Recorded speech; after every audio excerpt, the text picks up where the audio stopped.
ప్రజలారా వినరండి ఈ సత్య సువార్త. ప్రభు అయిన యేసుక్రీస్తు వారి నామంలో మిమ్మల్ని అందరినీ ప్రేమతో ఈ సత్య సువార్త అనే ఈ కార్యక్రమానికి ఆహ్వానాన్ని తెలియజేస్తున్నా. స్నేహితులరా, దేవునిని సేవించుటలో ఉండేటువంటి అద్భుతమైనటువంటి ఒక విషయాల్ని గడిచిన 3 వారాలుగా నేను మీతో పంచుకుంటూ వచ్చినాను. ఈరోజు నీ దేవుడు మనతో మాట్లాడుతున్నటువంటి ఒక మాట ఏంటంటే, జస్ట్ సర్వ్ మీ, నన్ను సేవించండి. మన సాధారణంగా బాగా తెలిసినటువంటి ఒక పాట, ప్రేమించేదాన్ని అధికముగా ఆరాధింతున్న ఆసక్తితో పూర్ణ మనసుతో నేను నిన్ను సేవిస్తాను, పూర్ణ బలంతో నిన్ను ఆరాధిస్తానని చెప్పేసి ఆరాధన అని చెప్పేసి నేను సాధారణంగా హోలీ ల్యాండ్ టూర్స్కి వెళ్ళినప్పుడల్లా ఈ పాట చాలా బాగా పాడిస్తూ ఉంటాను. మన యొక్క కంపెనీ పేరు ఆరాధన కనుక అక్కడ ఉన్నటువంటి ఒక అరబ్బీలు అయినటువంటి వాళ్ళు, ఒక గైడ్లుగా ఉండినటువంటి వారు, డ్రైవర్లుగా ఉండినటువంటి వారు ఈ పాట పాడుతున్నట్టే ఈవెన్ డ్రైవర్లు చేతులు వదిలేసి మరి చప్పలు కొడుతూ వాళ్ళు కూడా ఆరాధన అని చెప్పేసి పాడుతూ ఉంటారు. ఈరోజు నీ దేవుడు మనల్ని కోరుతున్న మాట ఏంటంటే, వీ షుడ్ వర్షిప్ హిమ్.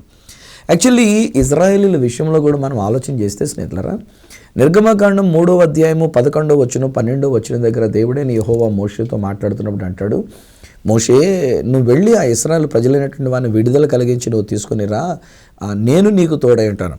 నాకు గ్యారంటీ ఏంటి, నాకు సూచన ఏంటి అంటాడు ఈయన మోషే గారు.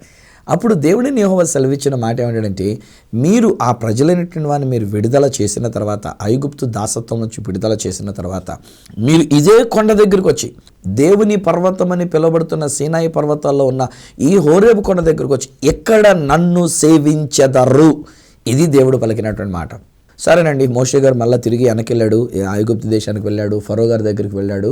ఫరో దగ్గరికి వెళ్ళి ఫరోతో మాట్లాడుతున్నప్పుడు ఆయన అంటున్న మాటలు 8వ అధ్యాయం 9వ అధ్యాయం 10వ అధ్యాయం 11వ అధ్యాయం నిర్గమకాండంలో వీటిలన్నిట్లో చూస్తే మోషే ఫరో దగ్గరికి వెళ్ళినప్పుడు చెప్తున్నటువంటి ఒక కాజ్ ఏమంటాడనంటే, నా దేవుడైన యెహోవా సెలవిస్తున్నాడు, నేను ఉన్నవాడను అనువాడను అనుకున్నటువంటి ఒక దేవుడు చెప్తున్నాడు, నాకు ఆ యొక్క హోరేబు కొండ దగ్గర కనబడినటువంటి ఒక దేవుడు, నన్ను మండుచున్న పొదలో నుండి పిలిచినటువంటి ఒక దేవుడు, ఆ దేవుడు చెప్పిన మాట ఏంటంటే, నా ప్రజలు నన్ను సేవించున్నట్లు వారిని పోనీ అని నీకు చెప్పమన్నాడు. నీకు చెప్తున్నానంటే చాలా మాటలకి ఈ ఫరో రాజు గారు కోపం తెచ్చుకొని, మీరు పనికి ఎగ్గొట్టడానికి ప్రయత్నం చేస్తున్నారు, పని లేకుండానే మీరు బాగా తినేసి తిందామని చెప్పేసి అని అనుకుంటూ ఉన్నారు, నేను మిమ్మల్ని పంపను, మీ దేవుడైన యెహోవా ఎవడే నాకేం తెలుసు, నేను పంపను అని ఇంకా ఎక్కువ కఠినమైనటువంటి ఒక పనులు వారి మీద పెట్టినట్లుగా వాక్యంలో చూస్తూ ఉంటాం.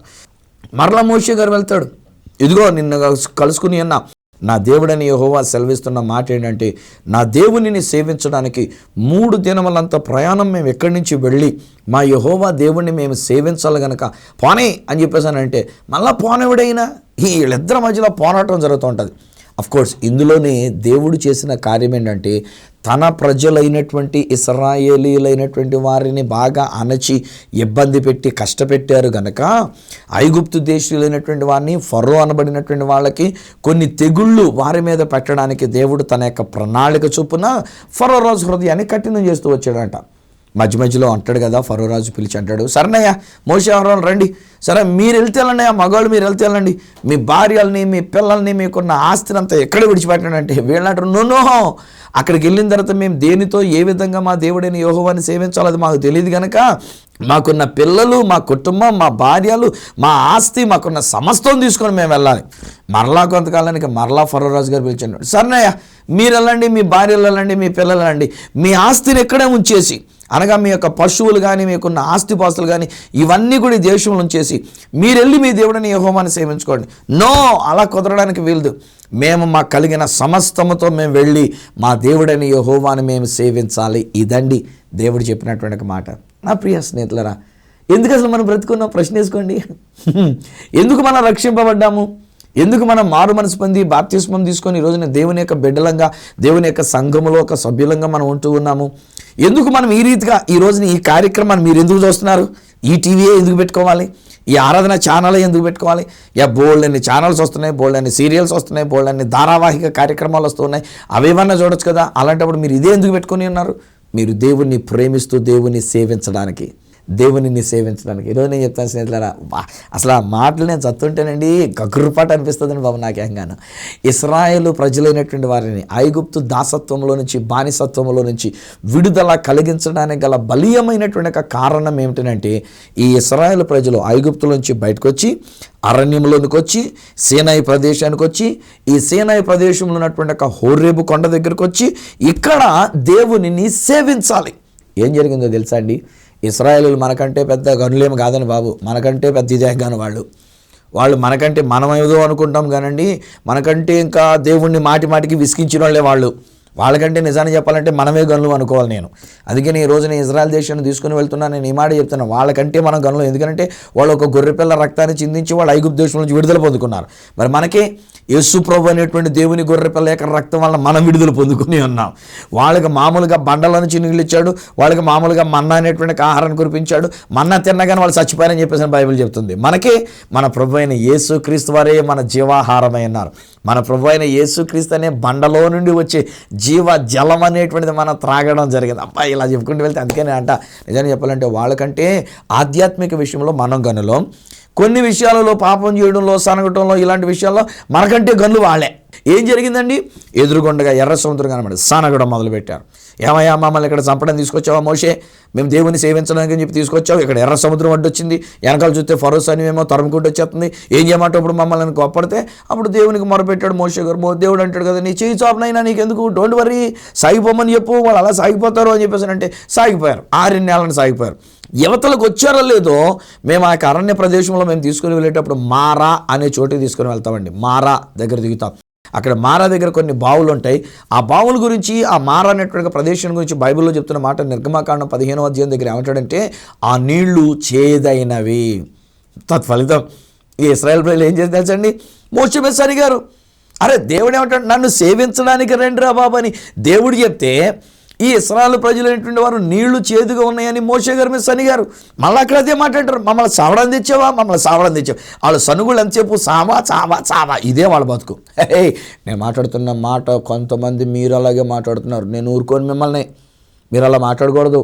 కొంతమంది అనుకున్నారు, అయ్యా పాస్టర్ గారు ఎందుకు వచ్చిన బ్రతకండి, అందరికీ బరువు అయిపోయానండి, ఎవరు నన్ను పట్టించుకోవట్లేదండి, ఈ మంచం మీద నేను ఉండే కంటే ఆ దేవుడు తీసుకున్నా బాగుని పోనండి, ఒకవేళ నా ఫోనే కనుక దొరికితే పాస్టర్ గారు నన్ను దేవుడు తీసుకునేటట్టు ప్రార్థన చేయండి పాస్టర్ గారు అని చెప్పడానికి సిద్ధంగా ఉన్నాను. నేను మీ నోళ్ళ మీద ఏసు రక్తాన్ని నేను ప్రోక్షిస్తూ ఉన్నా.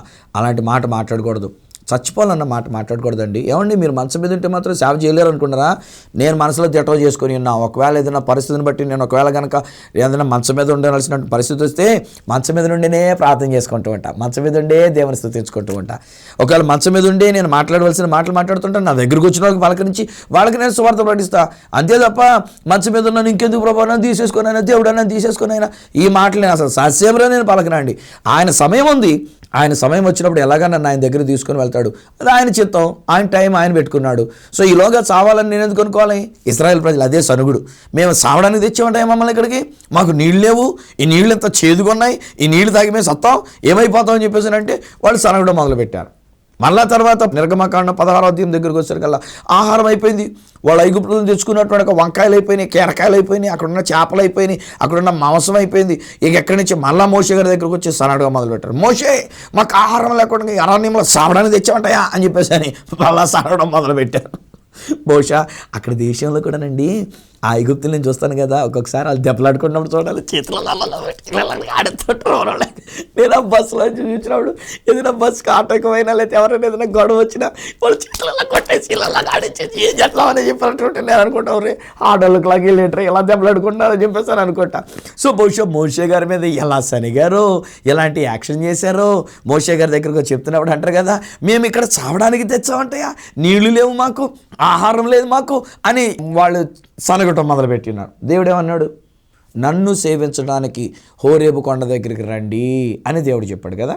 సంఖ్యాకాండంలో 10వ అధ్యాయం దగ్గర కనుక 11వ అధ్యాయం దగ్గర కూడా మనం చూసినట్లయితే అక్కడేమంటారంటే, ఇశ్రాయేలు వెళ్ళినటువంటి వారు మిశ్రమ జనంతో కలిసి మిగతా వాళ్ళతో కూడా అరణ్యంలో అక్కడక్కడ కనబడినటువంటి జనంతో కలిసి మాంసాపేక్ష కలిగినటువంటి వాళ్ళై, మాంసం మీదకి మనసులో ఆగేసింది వీళ్ళకి. మళ్ళీ ఇప్పుడు మోషే గారి దగ్గరకు వచ్చి మోషే చవిసారం లేనటువంటి మన్న మాకు బోరు కొట్టిందే బాబు, ఎంతకాలం ఈ మన్నా తినమాట, ఈ వాసన పడట్లేదు, అసలు ఆ భోజనం దగ్గరికి వెళ్తేనే మాకు పడట్లేదు, మాకు మాంసం కావాలని చెప్పేసి అని ఏడ్చారంట. బైబిల్లో ఉన్నటువంటి మాట్లాడి శనిగారు ఏడ్చారు. ఏమంటే దేవుడు ఏమన్నాడు, నన్ను సేవించండి రా బాబు అన్నాడు. ఆయన దేవుని సేవించడానికి బదులు వీళ్ళు ఏం చేస్తున్నారంటే ఇశ్రాయేలీలు సనగడం మొదలుపెట్టారు, వీరు ఏడవటం మొదలుపెట్టారు. హే ఫ్రెండ్స్, ఈ రోజున కూడా నేను చెప్తున్నాను, చాలాసార్లు మన వాళ్ళు కూడా కొంతమందిని ఎప్పుడైనా నేను ప్రార్థన ఏమన్నాను అనుకోండి, ఏడుతూ ప్రార్థన చేస్తారు, దేవుడా దేవుడా. మనకు కూడా ఎంతలాగంటే మన ఇండియన్ సెంటిమెంటల్ కాలం కదా మనం. మన ఇండియన్ సెంటిమెంటల్ భక్తి ఎలాగ ఉంటుంది అంటే, నేను ఇప్పుడు ఏడుతూ ప్రసంగం చేసి నా ప్రియ సోదరులారా మీ గురించి నేను ఎంత బాధగా ఉన్నాను, దేవుడా వీళ్ళు రక్షించునైనా, దేవుడా వీళ్ళ కొరకు చేయనా అని నేను ఏడుస్తానంటే మీరు కూడా కరిగిపోయి అనుకో, మీకు కూడా కళ్ళంటే నీళ్ళు వచ్చేస్తాడు మీకు అక్కడ. స్టేళ్ళరా ఏడవడానికి కాదండి బాబా, ఇశ్రాయేలీలు అనేటువంటి వాళ్ళు ఏడుపు మొక్కలు వాళ్ళు ఏడుపుల గోడ దగ్గరికి వెళ్తే ఏడుతో కూర్చుంటారండి బాబు. వాళ్ళు ఏడుపు మొక్క వాళ్ళు, మనం మన ప్రభు అయిన యేసయ్యను సేవించేటువంటి వాళ్ళం. హల్లెలూయా. నేను గతంలో కూడా చెప్పాను, మనం సేవించటం వలన ఆయన మనల్ని రక్షించేటువంటి ఒక దేవుడు, మనం ఆయనను సేవించటం వలన తన్ను తానే మనకు కనపరుచుకునేటువంటి ఒక దేవుడు, మనం ఆయనను సేవించటం వలన ఆయన మనల్ని ఘనపరిచి తన రాజ్యములోనికి తీసుకుని వెళ్ళడానికి సిద్ధపడినటువంటి అంత గొప్ప దేవుడు. ఆయన కోరుతున్నదల్లా ఏంటంటే మనం ఆయనను సేవించాలి. కానీ ఇశ్రాయేల్ ప్రజలు ఏం చేశారండి, సనిగారు, ఏడ్చారు. ఇంకా ఘోరమైనటువంటి ఒక పని ఏంటంటే, దేవుని పర్వతమైనటువంటి ఒక హోరేబు కొండ దగ్గరికి వచ్చినప్పుడు దేవుడు అన్నాడు కదా, మోషే ఇక్కడికి ఎక్కరా, నేను నీతో మాట్లాడాలి, నేను 10 ఆజ్ఞలు ఇస్తాను, తర్వాత ఇంతవరకు జరిగిన చరిత్ర ఏంటో అదంతా కూడా నేను చెప్తాను, నువ్వు దాన్ని రాద్దు కానీ అని చెప్పేసి అని దేవుడు మోషేని పైకి రమ్మంటే పైకి వెళ్ళిపోయాడు, కొండ మీదకి వెళ్ళిపోయాడు మోషే గారు. 40 రోజులు మళ్ళీ కొండ దిగి రాలే, 40 రోజులు తిండి తినలే, ఎవరో కొండ మీదకి వెళ్ళలే, మోషే గారు ఒక్కడే వెళ్ళాడు. ఏమైపోయాడో తెలియలేదు. ఈలోగా ఉండబట్టలేక ఈ ప్రజలు నెమ్మదిగా మొదలుపెట్టారు. ఇక్కడున్న అహరోన్ గారి దగ్గరికి వచ్చి, అయ్యా అహరోను, మా మోషే మమ్మల్ని తీసుకొచ్చినాడు, ఏమైపోయాడు నాయన, కొండ మీదకి వెళ్ళాడు ఆయన, బతుకున్నాడో చచ్చిపోయాడో కూడా మాకు తెలియట్లేదు నాయన, కనుకప్పుడు మమ్మల్ని నడిపించిన వాళ్ళు ఎవరు, కనబడని దేవుడు కాదు, మాకు కనబడే దేవుడు కావాలి, మమ్మల్ని ఇక్కడి వరకు తీసుకొచ్చి మమ్మల్ని ఇక ముందు కూడా వాగ్దాన దేశాన్ని తీసుకుని వెళ్ళే దేవుడు ఎవరో, నువ్వే మాకేం చేస్తావు చెయ్యనంటే. ఇక్కడ గమనించండి, ఐగుప్తు దేశంలో మ్యూజియంలోనికి వెళ్ళినప్పుడు అండి, అక్కడ కొన్ని విషయాలను నేను విన్నా. ఒక ఆడదేవత, ఒక మగ దేవత, అలాగే ఒక ఆడు దూడ, ఒక మగ దూడ అనేటువంటిది. వీటిని ఏమన్నారంటే లోకల్ గాడెస్, యూనివర్సల్ గాడెస్ అని చెప్పేసి అని అంటారు. స్థానిక దేవత, సార్వత్రికమైనటువంటి దేవత. వీళ్ళకి పెట్టిన పేరు ఏంటంటే ప్రేమ దేవత అనేటువంటిదిగా పెట్టారు. అలాగే ఆవు దూడ, ఇది కూడా ఫరో రాజుని గెడ్డం కింద పెట్టుకుని కాపాడుతూ ఉంటుంది. అదే సమయంలో ఫరో రాజుకి తన యొక్క పొదుగులో నుంచి వచ్చేటువంటి ఒక పాలు ఇచ్చి ఫరో రాజును పోషిస్తూ ఉంటుంది. ఆడ దూడగా ఉండినటువంటి ఒక దూడ. మగదూడ ఈ యొక్క ఫరో రాజుని కాపాడుతూ ఉంటుంది. ఎవరైనా శత్రు సైన్యం వచ్చినట్లయితే కనుక తన పెద్ద కొమ్ములు సూర్యుని ధరించుకొని వాటితో పొడి చేసి ఫరో రాజును కాపాడేటువంటిది. వీటికి పెట్టబడిన పేర్లు ఏంటంటే ఐబిస్, అలాగనే హట్టహోర్. ఒకటి ఆడుదూడ, ఒకటి మగదూడ, ఒకటి లోకల్ దేవత, ఒకటి యూనివర్సల్ దేవత. ఇరువురు కూడా వీటన్నిటి కూడా ప్రేమ దేవత అనేటువంటి పేరండి. సో ఈ దూడని అక్కడ పూజించినటువంటి అనుభవం కలిగినటువంటి అహరోన్ గారు, ఈ ఇశ్రాయేలు ప్రజలు ఐగుప్తు దేశంలో దూడను పూజించడం చూచిన వీళ్ళు ఇప్పుడు అహరోన్ ఏం చేశాడంటే, నాయనలారా మీ దగ్గర ఉన్న బంగారం తేండ్రా, ఏదో మీకు ఏదో చేయమన్నారు కదా, మిమ్మల్ని నడిపించిన దేవత ఎవరు అంటున్నారు కదా, రండి మీ బంగారం తేండి అని చెప్పి ఆ బంగారంతో ఈ హట్టహోర్ను తయారు చేసి ఉంటాడు. ఒక పెద్ద దూడని తయారు చేసి ఉంటాడు. ఈ పెద్ద దూడని చేసామన్నాడు, అరే బాబు ఇశ్రాయేలీయులారా మిమ్మల్ని నడిపించింది ఈ దేవత, ఇదికి ఇదే ఈ హట్టహోరు లేక ఈ ఐబిస్ అనేటువంటి ఒక దేవత. ప్రేమ దేవతగా మీరు గుర్తించారు కదా ఐగుప్తు దేశంలో ఉన్నప్పుడు, ఇదిగో ఈ ప్రేమ దేవతే మిమ్మల్ని నడిపించేది, ఇక్కడి నుంచి కూడా నడిపించేది ప్రేమ దేవత అని చెప్పేసి దూడని చేసి ఇచ్చేసాడండి. ఇక చూడండి ఇశ్రాయేలు ప్రజలు డ్యాన్స్, ఇక దాన్ని ఆరాధించి దానిని పూజించి మా దేవత, మమ్మల్ని తీసుకొచ్చిన దేవత, మమ్మల్ని ఇంతవరకు నడిపించిన దేవత, మమ్మల్ని ఇక ముందుకు కూడా నడిపించే దేవత అని చెప్పేసి అని ఈ దూడని భుజాల మీదకి ఎక్కించుకొని చిందులేస్తూ ఉన్నారు. అప్పుడు దేవుడు మోషేతో మాట్లాడుతుంటాడు, మోషే ఈ ప్రజలు చూడు, వాళ్ళు ఎలాంటి వాళ్ళే ఉన్నారు, వాళ్ళని విసిగిపోయినాయా, నేను ఎందుకు వచ్చింది, వాళ్ళందరినీ చంపేస్తా, నిన్ను నీ కుటుంబాన్ని నేను లేవనెత్తుతా, నీ సంతానాన్ని నేను సంతానంగా చేసి ఇశ్రాయేలు జనాంగంగా చేసి నేను తీసుకెళ్తా, ఇంకా వాళ్ళ సంగతి మర్చిపో, వాళ్ళు వదిలేసి, వాళ్ళు అక్కడ చూడు కింద దేవతను చేసుకొని దేవతను పూజిస్తున్నారు, వాళ్ళు దేవతకి చిందులేస్తున్నారు వాళ్ళు అని చెప్పేసి అంటే అప్పుడు మోషే ఆ కొండ మీద దిగొస్తాడు. 10 ఆజ్ఞలు కలిగినటువంటి ఒక 2 రాతి పలకలు చేతులు పట్టుకొని వచ్చాడు. దగ్గరికి వచ్చేసరికి ఈయన బీపీ పెరిగిపోయిందండి. అసలే కోపం ఎక్కువ, అందుకనే కదా అక్కడ ఒక ఐగుప్తీయుడు హెబ్రీని కొడతాడు, ఒక్క గుద్దుగుద్దే చెప్పడానికి చచ్చిపోయాడు వాడు. సో ఇక్కడ కూడా ఏం చేశాడంటే దూడ దగ్గర చిందులేస్తానంటే సృష్టికర్తకు బదులుగా సృష్టాన్ని వాళ్ళు పూజిస్తూ ఉండంటే తీసుకొచ్చిన 2 రాతి పలకలు నేలకేసి కొట్టేశాడంట. ఈసారి ఆ దూడను రప్పించి ఏం చేశాడంటే కాల్చి బూడిద చేశాడంట. వీళ్ళతో పాటు తాగించాడంట. వాళ్ళందరూ చిందులేస్తున్న వాళ్ళందరితో ఆ దూడను బూడిద చేసినట్టు కాల్చబడిన దూడను తాగించాడంట. ఆ తర్వాత ఏమన్నాడంటే యెహోవా పక్షంగా ఉన్న వాళ్ళు ఎవరో నా పక్క రండి రబ్బాయి అన్నాడు. కొంతమంది ఇటు వచ్చారు. మీరు వెళ్ళి కనబడినాడు పొడిచేయండి హంగాని, చంపేయండి హంగాని అన్నాడు. అంతే ఆ రోజుని ధర్మశాస్త్రం వచ్చిన రోజుని 3,000 మంది హతులైరి. ఇక్కడ స్నేహితులరా నేను ఆలోచన చేసినటువంటి ఒక విషయం ఏంటంటే దేవుడు ఎందుకు ఇశ్రాయేలీలైనటువంటి వారిని ఐగుప్తు దేశంలో నుంచి విడిపించి తీసుకొని వచ్చాడు? ఈ హోరేబు కొండ దగ్గర దేవుణ్ణి ఆరాధిస్తారని, సృష్టికర్తను ఆరాధిస్తారని. కానీ ఇశ్రాయేలు ప్రజలు చేసిందేంటి? వాళ్ళు సనిగారు, వాళ్ళ ఆహారం లేదని ఏడ్చారు, మాంసం కొరకు ఏడ్చారు. చివరికి ఒక సృష్టము చేసుకుని ఒక దూడను చేసుకొని ఆ దూడకి పూజించడం మొదలుపెట్టారు, సృష్టాన్ని పూజించడం మొదలుపెట్టారు. కానీ దేవుడు అంటాడు, మీరు నన్ను సేవిస్తే నేను మిమ్మల్ని రక్షిస్తాను. మీరు నన్ను సేవించినట్లయితే నన్ను నేనే మీకు కనబరుచుకొని మీకు కావలసినవన్నీ నేను ఇస్తాను. బండలో నుంచి నీళ్ళు ఇవ్వలేదా నేను మీకు? పూరేళ్ళని ఇవ్వలేదా నేను మీకు? పరలోకపు దేవదూతలు తినేటువంటి పరలోకపు ఆహారమైనటువంటి ఒక మన్నా కురిపించలేదా? రోజు మీరు కష్టపడక్కర్లేకుండా బయటకు వచ్చి ఆ మన్నా ఏరుకుంటమే కదా, మీరు పోగు చేసుకుంటమే కదా. మీరు నన్ను సేవించినట్లయితే ఈ అద్భుతాలన్నీ మీకు చేసి ఉండేవాడిని కదా. మీరు నన్ను పూజించుంటే, మీరు యొక్క దేవతను పూజించిన దానికంటే, ఒక విగ్రహాన్ని పెట్టుకొని పూజించిన దానికంటే, సృష్టాన్ని పెట్టుకొని పూజించిన దానికంటే నన్ను పూజించుంటే నేను మిమ్మల్ని బ్రతికించుంచి ఆ దేశానికి మిమ్మల్ని తీసుకొని వెళ్ళి ఉండేవాడిని. కానీ మీరు సృష్టాన్ని పూజించారు కనుక చావు మీ దగ్గరికి వచ్చింది. మీరు పలికిన మాట చొప్పునే మీరు 3,000 మంది చచ్చిపోయారు. తాపకరమైనటువంటి సర్పాలు వచ్చి ఆ సర్పములు కలిసినందు చేత అనేక మంది చచ్చిపోయారు.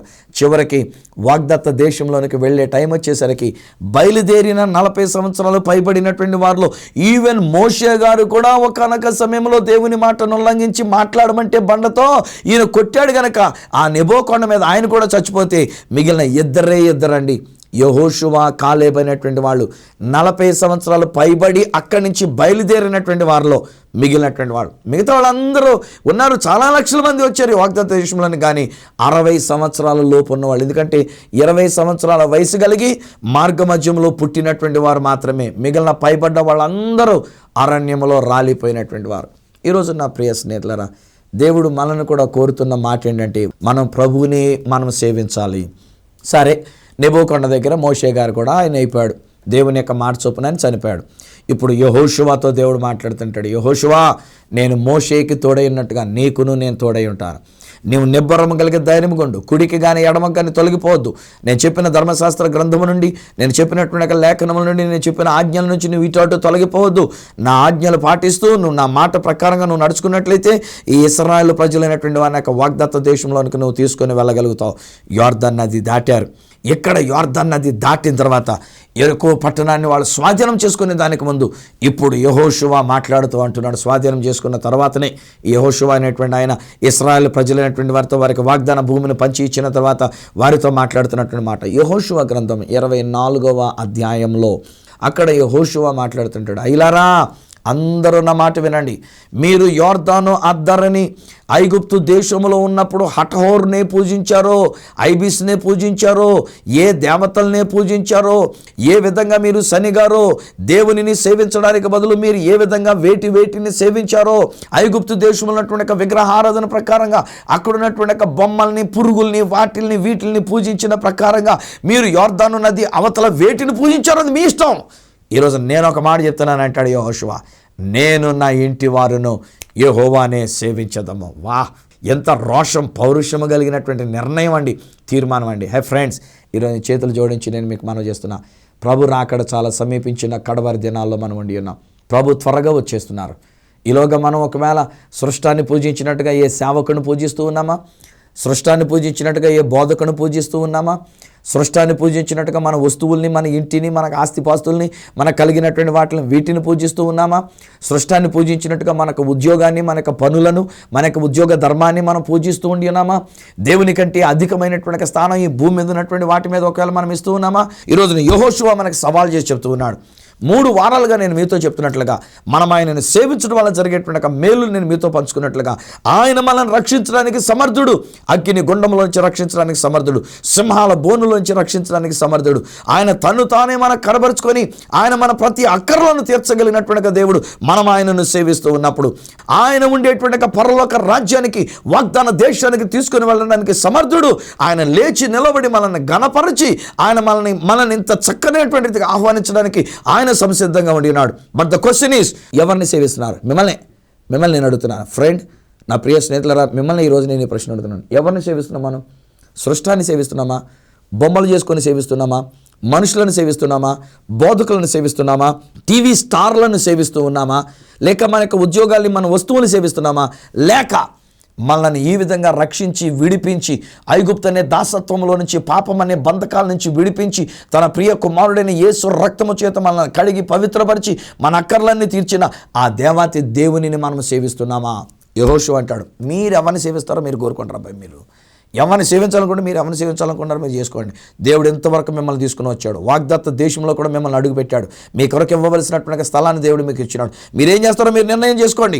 సరస్వతికి అంటాడు, నేను నా ఇంటి వారందరం కూడాను. మోషే గారు చెప్పినప్పుడు ఫరో రాజు అంటాడు, మీరు మగాళ్ళు వెళ్ళండి రా బాబు, మీ ఆడవాళ్ళు ఇక్కడ ఉంచేయండి రా బాబు, మీరు మగాళ్ళు వెళ్ళండి, మీ పిల్లల్ని ఇక్కడ ఉంచేయండి, మీ ఆస్తిని ఇక్కడ ఉంచేయండి అంటే వాళ్ళు ఒప్పుకోలే. నా ఇంటి వారందరం కలిసి మేము యెహోవాని సేవించడానికి మేము వెళ్ళాలి అక్కడికి, గనక మేము అందరం కలిసే వెళ్తామని చెప్పినట్లుగా యెహోషువ అంటున్నాడు, నేను నా ఇంటి వారును మేము యెహోవానే మేము సేవిస్తాము. అప్పుడు ఏమన్నారు చూడండి స్నేహితులారా, ఇక్కడ అదే యెహోషువ గ్రంథంలో నుండి 3 వచనాలు నేను మీకు చూపిస్తున్నా. 24వ అధ్యాయం 16వ వచనం, అందుకు ప్రజలు యెహోవాను విసర్జించి ఇతర దేవతలను సేవించిన ఎడల మేము శాపగ్రస్తుల మగుదుము గాక. అమ్మ బాబోయ్, ఎంత మాట అనేశారో. మేము గనక యెహోవాను సేవించకుండా మరి దేనినైనా లేక ఇతర దేవతలైనా విగ్రహాలైనా సేవిస్తే మేము శాపగ్రస్తుల మగుదుము గాక. అప్పుడు మరలా ఈయన మాట్లాడుతుంటాడు, సరే మీ ఇష్టం, మీరేం చేస్తారో, నా మట్టుకు నేను మాత్రం ఈ మాట చెప్తున్నా, మీరు యెహోవానే సేవించాలన్నప్పుడు 18వ వచనంలో, యెహోవా దేశంలో నివసించిన అమోరీయులు మొదలైన ప్రజలందరూ మన ఎదుట నిలవకుండా వారిని తోలివేసిన నాడు యెహోవానే సేవించదము, ఆయనయే మా దేవుడని ప్రత్యుత్తరం ఇచ్చిరి. ప్రజలందరూ ఇప్పుడు ఏమన్నారంటే, అయ్యా మేము యెహోవాను తప్ప ఇంకొకరిని సేవించినట్లయితే మేము శాపగ్రస్తులం అవుతాం. 21వ వచనం, జనులు అట్లు కాదు, మేము యెహోవానే సేవించదమని యెహోషువతో చెప్పిరి. మరలా కిందకు వచ్చినప్పుడు 24వ వచనం ఏమంటాడంటే, అందుకు జనులు మన దేవుడైన యెహోవానే సేవించదము, ఆయన మాటయే విందుము. బా, ఎంత గొప్ప నిర్ణయం. హే ఫ్రెండ్స్, ఈరోజుని ఒకవేళ వయసులో పెద్దవారే కానివ్వండి, లేకపోతే ఈరోజుని నా మాట వినుచున్న మీరు ఎవరే కానివ్వండి, చిన్నవాళ్లే కానివ్వండి, యవన ప్రేమలో ఉన్న వాళ్ళే కానివ్వండి, స్త్రీలే కానివ్వండి, పురుషులే కానివ్వండి, చివరికి ఒకవేళ ఈయన మాటలు వినుచున్న మీరు క్రైస్తవ వ్యాతురులైనప్పటికైనా సరే, ఇదినా నేను దేవుని యొక్క వాక్యం బట్టి నేను చెప్తున్నా, వస్తానని చెప్పిన యేసు రాకడ సమీపించేసింది. ఆ యేసు రాకడలో ఆయన ఎదురు చూస్తున్న మాట ఏమంటే, ఎవరు ఆయనను సేవిస్తారో వారిని తానున్న స్థలానికి తీసుకుని వెళ్ళడానికి ఆయన సిద్ధంగా ఉన్నాడు. ఈ రోజున ప్రశ్న ఏంటంటే, ఏం సేవిస్తున్నావు ఫ్రెండ్స్? ఈ లోక సంబంధమైన వాటి కొరకు ప్రాకులాడుతున్నామా? యెహోవాని సేవించడానికి మనం ప్రాకులాడుతూ ఉన్నామా? భూ సంబంధమైన వాటి మీద మనసు పెట్టుకుని ఉన్నామా? పరలోక సంబంధమైనటువంటి వాటి మీద మనం మనసు పెట్టుకుని ఉన్నామా? దేవుని విషయాల గురించి ఆలోచన చేద్దామా? లేకపోతే ఇహలోక సంబంధంగా నాకు డబ్బులు కావాలి, నాకు బట్టలు కావాలి, నాకు ఇల్లు కావాలి, నాకు కారు కావాలి, నాకు ఉద్యోగం కావాలి, నాకు జీవితం బాగుండాలని వీటి గురించి మనం ఆలోచిస్తూ ఉండి ఉన్నామా? మనం దేవుడైన యెహోవాని సేవిస్తున్నామా, లేక యెహోవాని గురించి మాట్లాడే బోధకులు మనం సేవిస్తూ ఉన్నామా? ఆలోచన చేసుకోండి. ఈరోజుని మీరు ఎవరిని సేవించగోరుకున్నప్పుడు, నేను నా ఇంటివారు, నా 2 కుమారులు, నా కుమార్తె, నా కోడండ్రు, నా యొక్క అల్లుడు, మా యొక్క మనవళ్ళు, మేము వాగ్దానం చేసుకున్న మాట ఏంటంటే, నేను నా ఇంటివారు మేము యెహోవానే మేము సేవిస్తాం. ఎప్పుడైతే మా దేవుని మేము సేవిస్తూ ఉంటామో ఆయన చేసుకునే కార్యాలు ఆయన చేసుకుంటాడండి. ఆయన మమ్మల్ని రక్షించినాడు, ఆయన మా అక్కర్లన్నీ తీర్చినాడు. తను తానే మాకు కనబరుచుకొని ప్రతి విషయంలో మేము అడగక్కర్లేకుండా తను తానే కనబరుచుకొని నా ప్రతి అవసరత ఆయన తీరుస్తున్నాడు. నా ప్రతి అక్కర ఆయన తీర్చి ఉన్నారు. నేను ఆశించిన దానికంటే అతీతంగా ఆయన చేసినటువంటి ఒక గొప్ప దేవుడు. అన్నిటికంటే మించి నన్ను నా ఇంటి వారిని నేను వాగ్దానం చేసి మాట్లాడగలనండి. ఆ ప్రభు రాకడ జరిగినా, మేము ఈ లోకాన్ని విడిచిపెట్టినా, తానున్న స్థలంలోనికి మమ్మల్ని తీసుకుని వెళ్ళడానికి ఆ ప్రభు సంసిద్ధంగా ఉన్నాడు. మరి మీరు ఈరోజున మీకు ఈ ప్రశ్న అడుగుతున్నా, మీరెవరిని సేవించడానికి సిద్ధంగా ఉన్నారు? ఎంత గొప్ప అమూల్యమైన విషయాలు చెప్పిన నేను ఈరోజున మిమ్మల్ని కూడా కోరుకుంటున్న మాట అదే. స్నేహితులారా, మన ప్రభు అయిన యేసుక్రీస్తుని సేవిద్దాం రండి. మన దేవుడైన యెహోవాని సేవిద్దాం రండి. కుటుంబం అంతా కలిసి సేవిద్దాం రండి. కుటుంబ ప్రార్థన చేసుకుందాం రండి. కుటుంబంగా కలిసి మన పాటలు పాడుకుందాం రండి. కుటుంబంగా కలిసి మనం ప్రార్థన చేసుకొని ప్రభుని స్తుతించి ఆరాధించుకుందాం రండి. అప్పుడు ఆ దేవుడు చేయవలసిన కార్యాలను ఆయన చేస్తూనే ఉంటాడు. ఆయన ఆల్రెడీ చేసేసాడు కూడా. తండ్రి, నీకు వందనాలు, నీకు స్తోత్రాలు మేము చెల్లించుకుంటున్నాం. ఈ బిడ్డల కొరకు నీకు స్తోత్రములు నాయన. ఈ కుటుంబం కొరకు నీకు స్తోత్రములు నాయన. వయసులో పెద్దవారండి, బలహీనతో ఉన్న నీవు వారిని స్వస్థపరిచి ఉన్నావు. సమస్యల్లో ఉన్న వారి సమస్యలను తీర్చి ఉన్నావు. ఒకవేళ ఏ వ్యాధి బలహీనత ఉన్న వ్యాధి బలహీనత నుంచి మీరు విడుదల ఇచ్చి ఉన్నారు నాయన. మీరు మా కొరకు నాయన ఎన్నెన్నో మేలులు చేసినటువంటి ఒక దేవుడు నాయన. మిమ్మల్ని మీరు మాకు కనబరుచుకొని ఉన్నారు. మమ్మల్ని సింహాల బోన్లో నుంచి మీరు రక్షించి ఉన్నారు. అగ్ని గుండంలో నుంచి మీరు మమ్మల్ని రక్షించి ఉన్నారు నాయన. నీ రాజ్యానికి వారసులుగా తీసుకుని వెళ్ళడానికి మరలా త్వరగా మీరు రాబోతున్నారు. మీ రాకడ సమీపించిన ఈ కడవరి దినాల్లో మేము ఉండి ఉన్నాం. ఏమో ఏ క్షణమో ఏ గడియో మా ప్రాణం పోవటం జరగవచ్చునేమో. ఈ రోజుల్లో నేను వింటున్నప్పుడు ఆయన ఎంతెంతో బలం కలిగినటువంటి వాళ్ళే, డబ్బు ఉన్నటువంటి వాళ్ళు, పలుకుబడినటువంటి వాళ్ళు, ప్రఖ్యాతి గడించినటువంటి వాళ్ళు, గొప్ప గొప్ప మతాలకి నాయకులైనటువంటి వారు సడన్గా చచ్చిపోతున్నారు నాయన. ఇదిగో మా ప్రభా, ఈ దినాన్ని మా యొక్క జీవితంలో కూడా ఎప్పుడు మాకు మరణం అనేటువంటిది వస్తుందో, ఎప్పుడు ఆత్మ దేహాన్ని విడిచిపెట్టవలసిన సమయం వస్తుందో మాకు తెలియదు. కానీ ఒకవేళ అలా జరిగితే నిన్ను సేవిస్తూ నీ రాజ్యంలోకి మేము రావాలి.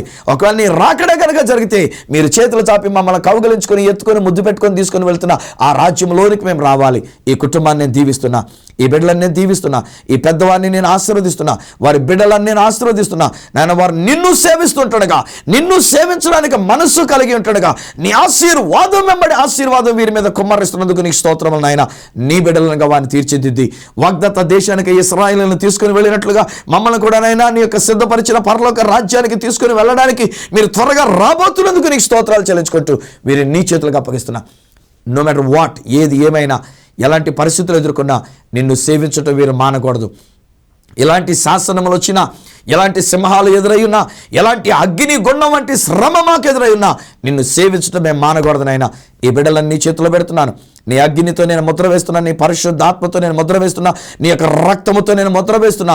వారు నిన్ను సేవించదమని ఆనాడు ఇశ్రాయేలు ప్రజలు మమ్మారు చెప్పినట్లుగా వీరు, ఈ కుటుంబం నిన్ను సేవించే ప్రజలుగా ఉండి నీ రాజ్యానికి వారసులగునట్లు సహాయం చేయమని, దీవించమని యేసు శక్తిగల నామమున ప్రార్థించి పొంది ఉన్నాము తండ్రి. ఆమేన్.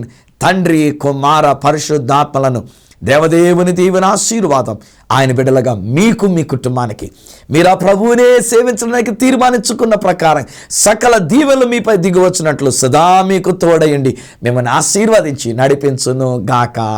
ఆమేన్, ఆమేన్. వాళ్ళ స్నేహితులారా, ఆ ప్రభుని మనం సేవిస్తుంటుండగా అద్భుతం అండి, ఆ పరలోక రాజ్యమే మన సొంతం అవుతుంది.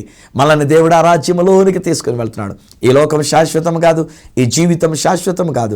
శాశ్వతమైన నిత్య జీవంలోనికి వెళ్ళాలి అంటే ప్రభుని మనం సేవించే వారం ఉండాలి. మీరు మీ ఇంటిల్లి పాది, నేను నా ఇంటి వారందరం మనం యెహోవాని సేవించదాము. ఈ విషయంలో మీరు పొందుకున్న మేలులకు నాతో పంచుకోవాలని కోరుకున్నట్లయితే నా అడ్రస్ ఈ సత్య సువార్త, సామర్లకోట 533440, తూర్పుగోదావరి జిల్లా, ఆంధ్రప్రదేశ్. అడ్రస్ మరొకసారి చెప్తూ ఉన్నా, ఈ సత్య సువార్త, సామర్లకోట్ 533440, ఈస్ట్ గోదావరి డిస్ట్రిక్ట్, ఆంధ్రప్రదేశ్. అప్పటికొకవేళ నాతో మీరు ఫోన్లో మాట్లాడాలని కోరుకున్నట్లయితే నా ఫోన్ నెంబర్స్ 9848110907, 9440040992, 8888552762. ఒకవేళ నాకు ఈమెయిల్ చేయాలనుకున్నట్లయితే నా ఈమెయిల్ ఐడి esatyasuvartha@gmail.com. మళ్ళీ వచ్చే వారం, వచ్చే నెలలో మిమ్మల్ని మళ్ళీ కలుసుకునేటంత వరకు మనం ఆయనను సేవిస్తుంటుండగా ఆ పరలోక రాజ్యమునకు మనం వారసులంగా చేసే ఆ దేవాతి దేవుని చేతులకు మిమ్మల్ని అప్పగిస్తూ మీ దగ్గర సెలవు తీసుకుంటున్నా మీ ప్రియ సహోదరుడు ఈ సత్య సువార్త రాజు.